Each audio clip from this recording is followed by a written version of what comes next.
As a report comes out on the United States' potential plans to evacuate U.S. citizens from the Middle East, former President Barack Obama reacts to the intensifying war. And an off-duty pilot is accused of trying to shut down the engines of an Alaska Airlines plane mid-flight. The morning rundown starts now. From the Straight Arrow News Studio, bringing the stories that matter to you from across the United States and around the world. This is the Morning Rundown. Today is Tuesday, October 24th. Thank you for joining us. I'm Kara Rucker. The United States is preparing for the possibility of having to evacuate hundreds of thousands of Americans living in the Middle East should the war escalate. That's according to a report from the Washington Post. Officials familiar with the government's contingency planning telling the Post that this is a worst-case scenario. According to the State Department, there are approximately 600,000 U.S. citizens living in Israel and 86,000 living in Lebanon. The Post reporting the Biden administration is deeply alarmed at the possibility of the war escalating. This comes as the Israeli army said it intensified its airstrikes against Hamas in Gaza, striking 400 targets in the past 24 hours, continuing its retaliation for the October 7th attacks that killed more than 1,400 people and injured more than 5,000 in Israel. The Israeli Defense Forces said its strikes killed 3 Hamas deputy commanders Monday night. Palestinian authorities say Israeli airstrikes have killed more than 5,000 people in Gaza, including more than 15,000 that are injured. Earlier on Monday, Hamas released 2 Israeli hostages, though the Israeli government says the 2 women's husbands remain in Gaza, among the more than 200 still being held up by the militant group. Hamas released 2 American hostages last week. President Joe Biden spoke to Israel's Prime Minister Benjamin Netanyahu Monday afternoon about securing the release of all hostages, providing safe passage for U.S. citizens and others in Gaza, and sustaining a flow of humanitarian aid into Gaza after Israel cut off food, water, and fuel into the territory following the attack. Biden said Monday there should be no ceasefire until hostages are released. Former President Barack Obama released a statement Monday night backing Israel's right to defend itself while urging the Israeli military to abide by international law, saying any strategy that ignores human cost could ultimately backfire. The former president wrote Israel's blockade on Gaza not only could worsen a growing humanitarian crisis, but, quote, it could further harden Palestinian attitudes for generations, erode global support for Israel, play into the hands of Israel's enemies, and undermine long-term efforts to achieve peace and stability in the region. Republicans will meet today to vote on their new nominee for House Speaker. Lawmakers met last night for a candidate forum. Straight Arrow News' political correspondent Ray Bogan was there and filed this report. Republicans are set to vote on a new nominee for Speaker of the House Tuesday morning. They hope to move to the House floor for an official vote soon after the candidate is chosen, perhaps as early as Tuesday evening. 8 candidates are in the running.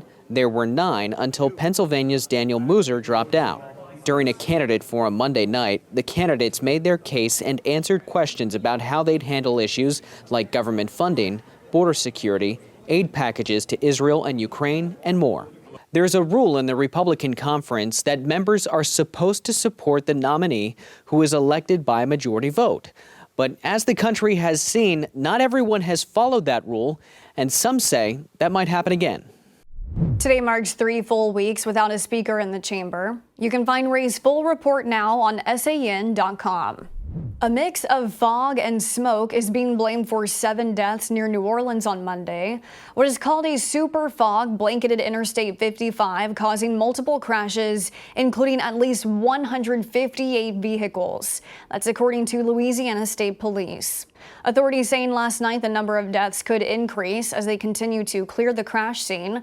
Over 25 people have been taken to the hospital with injuries. Louisiana Governor John Bel Edwards issued a statement saying he is praying for those hurt and killed in the crash and put out a call for blood donations. Officials say the superfog was a result of smoke from wildfires burning in the area, combined with dense fog, leading to low to zero visibility. Officials have released new information about a scare aboard an Alaska Airlines flight over the weekend. The airline saying an off-duty pilot sitting in the jump seat on the plane tried shutting off its engines mid-flight. According to authorities and the airline, the suspect, 44-year-old Joseph Emerson, was subdued by the flight crew after allegedly trying to disrupt the operation of the engines by pulling the fire extinguishing handles, which would shut off fuel to the engine. The plane was forced to make an emergency landing in Portland, Oregon. The Alaska flight out of Everett, Washington, was on its way to San Francisco, where officials say the suspect was scheduled to be on a flight crew of another plane. None of the 80 passengers or 4 crew members on the Alaska Airlines flight were injured. Emerson was arrested and charged with 83 counts of attempted murder. The United Auto Workers expanded its strike on Monday to a Stellantis plant in Michigan that produces Ram pickup trucks. 6,800 workers walked off the job in the first work stoppage at a Stellantis facility in over a month. With this latest move, about 40,000 UAW members working at Stellantis, Ford, and General Motors are now on strike. The union is seeking better pay and shorter work weeks.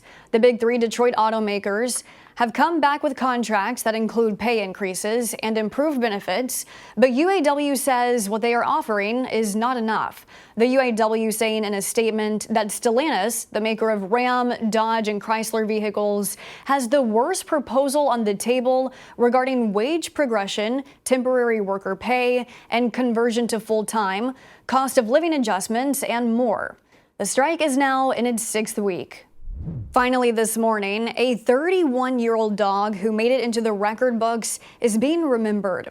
Bobby, a guard dog, passed away over the weekend in a veterinary hospital in Portugal. Bobby, who was born on May 11, 1992, was ranked as the oldest dog ever. Officials at the Guinness World Records said they were saddened to learn of the death of Bobby. According to his owner, Bobby was able to live such a long life because he had good food, fresh air, and lots of love. These are your top stories for this Tuesday. Be sure to subscribe to the Morning Rundown newsletter to get the top stories each weekday morning. Just go to san.com/rundown to sign up. Unbiased, straight facts, that's Straight Arrow News. We'll see you back here tomorrow. Until then, I'm Kara Rucker. Have a great day.